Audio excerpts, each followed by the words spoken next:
জাপানের শিক্ষা ব্যবস্থা 5 ভাগে বিভক্ত।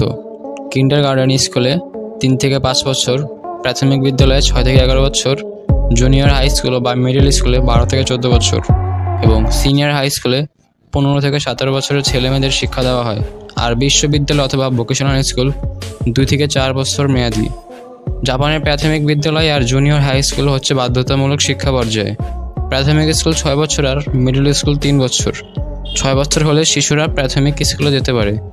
সরকারি এবং বেসরকারি 2 ধরনের প্রাথমিক স্কুল রয়েছে। 2 ধারাই বেশ জনপ্রিয়। জাপানে ছোটবেলা থেকেই বাচ্চাদের বিভিন্ন সেক্টর সম্পর্কে জ্ঞান দেওয়া হয়। ছোটবেলা থেকেই তাদের প্রেরণা দেওয়া হয় যে তারা বড় হয়ে কী হতে চায় এবং তাদের ইন্সপায়ার করা হয় নিজেদের পছন্দের সেক্টর পড়ালেখা করার জন্য। এটা বাংলাদেশের মতো না যে বাবা মা বললো আর সায়েন্স নিলাম। এখানে তাদের ইচ্ছা অনুযায়ী সব কিছু শেখানো হয়।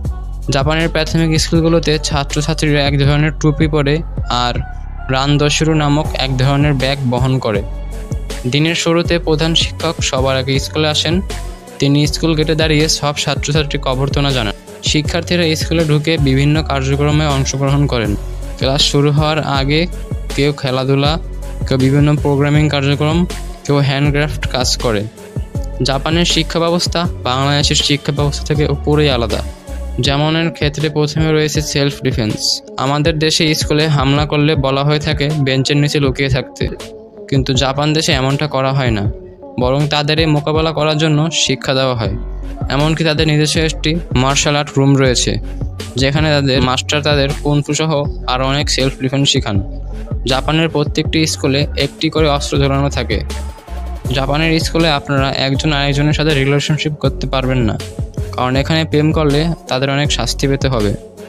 যদি কেউ বন্ধু ভেবে একে অপরকে জড়িয়ে ধরলে তাহলেও তাদের শাস্তি পেতে হবে, কারণ এখানকার শিক্ষক শিক্ষিকারা মনে করেন স্টুডেন্টরা প্রেম করলে তাদের পড়ালেখার ক্ষতি হবে, যার কারণে এখানে রিলেশনশিপ করা যাবে না।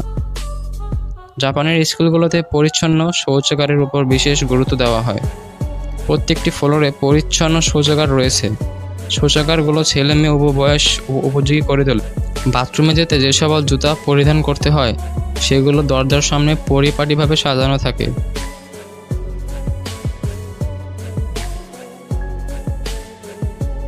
ক্লাস শুরু হওয়ার ইঙ্গিত স্বরূপ এক ধরনের বিশেষ মিউজিক বেজে ওঠে। তখন সব ছাত্রছাত্রী দল ভেদে ওয়াশরুমে পরিষ্কার পরিচ্ছন্ন হয়ে শ্রেণীকক্ষে ফেরে। প্রতিদিন ক্লাস শেষে শিক্ষার্থীরা বিভিন্ন ধরনের ক্লাব অ্যাক্টিভিটিস কার্যক্রমে অংশগ্রহণ করে। সেখানে তারা বিভিন্ন অঙ্কন, বিভিন্ন কোম্পানির লোগো সংগ্রহ করা, জন্মদিন পালন ইত্যাদি কাজ করে। সর্বোচ্চ সংখ্যক লোগো সংগ্রহকারীকে পুরস্কৃত করা হয়। স্কুল থেকে বাসায় ফিরতে ফিরতে তাদের প্রায় সন্ধ্যা হয়ে যায়। জাপানের শিক্ষা ব্যবস্থায় প্রাথমিক বিদ্যালয়গুলো আদর্শের সূতিকাগার। বিদ্যালয়ের প্রতিটি কর্মকাণ্ড সুনাগরিক তৈরির ভিত্তি।